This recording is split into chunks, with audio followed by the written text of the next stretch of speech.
एक नेक दिल शख्स एक गांव में रहता था। वो हमेशा दूसरों की मदद करता और अल्लाह पर भरोसा रखता। एक दिन वो सफर पर निकला और रास्ते में एक प्यासे को देखा।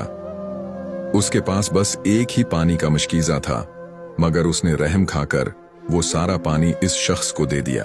प्यासे ने दुआएं दी, मगर नेक दिल शख्स खुद प्यासा रह गया। वो चलता रहा, यहां तक कि बेहोश होकर गिर गया।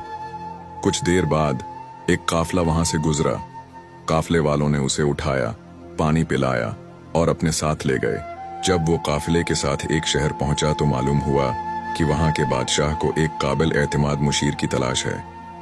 काफिले के लोगों ने बादशाह को बताया कि ये शख्स नेक और सच्चा है। बादशाह ने उसे आजमाया और फिर अपना वजीर बना लिया।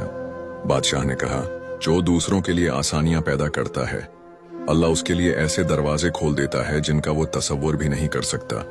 नतीजा, नेकी का बदला कभी जाया नहीं होता, बल्कि अल्लाह बेहतरीन तरीके से नवाजता है।